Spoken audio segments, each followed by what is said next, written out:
Ain't nobody messing with McCulloch, McCulloch, McCulloch, McCulloch. Ain't nobody fresher than James McCulloch, McCulloch, McCulloch, McCulloch. As I look around, they don't do it like McCulloch, McCulloch, McCulloch, McCulloch. And all the bad states, man, they want the... Well, if it isn't little Johnny, that's a nice lemonade stand you have there, Johnny. This is my life. I love it so much. It would be a shame if someone taxed your lemonade stand, wouldn't it? Yeah, don't touch my lemonade stand.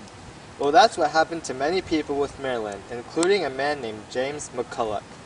Maryland wanted to tax the national bank. However, McCulloch didn't believe it was constitutional to do so.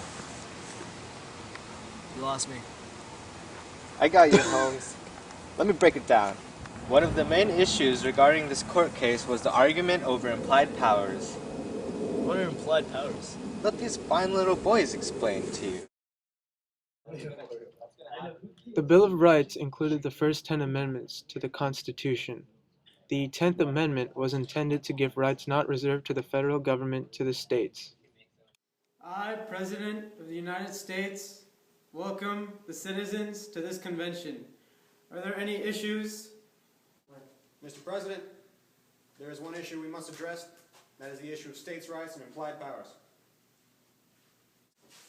Well, Senator, I have a rebuttal for you. The 10th Amendment clearly states that the states have the stated right to states' rights. But President, the 10th Amendment has too much obscurity. How are we sure it doesn't have any implied powers? The diction in the Bill of Rights is clear, and there are no implied powers. But how does this affect the McCulloch case? Glad you asked, Grub. The 10th Amendment gave states the powers not given to the federal government. This led the state of Maryland to believe it had power over the national bank. Specie. So much specie. I like your bank here, but doesn't look like you're using state-approved money. Yeah, I haven't gotten my state-approved money yet. Well, I don't care if this is the national bank. I'm going to tax you. It's not fair.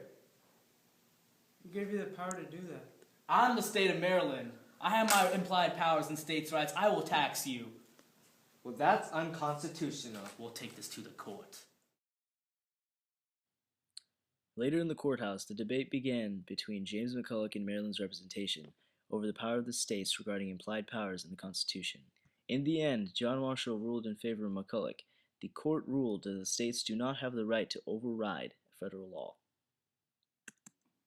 Maryland, you do not have the implied powers or the right to tax the national bank. It is against the Constitution. What about our states' rights? What about the 10th Amendment?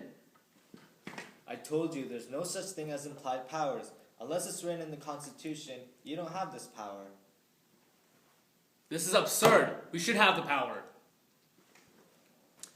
The 10th Amendment states the Constitution's principle of federalism by providing that powers not granted to the federal government by the Constitution are reserved to the states or the people. However, you do not have the power to override the federal government.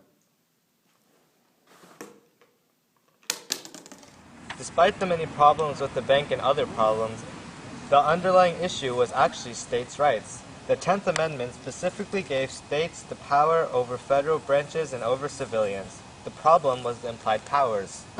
But wait, I thought the McCulloch versus Maryland case defined the states don't have implied powers. Aw, you little genius, you. Yes, states do not have implied powers during federal issues, but they do have implied powers when helping other states and civilians. By taxing the national bank, implied powers instantly became a heated debate and frowned upon. Is there some kind of demonstration? Anything for you? The issue of states' rights became a hot topic and the subject of many political debates. I believe we have the right to veto and work above the federal law. If we don't, South Carolina will have to secede. We must preserve the Union. In order to do so, we need to define states' rights and implied powers. Well, there you have it. That's the McCulloch versus Maryland case. You threatened to tax my lemonade stand just to explain the history of implied powers in federal government?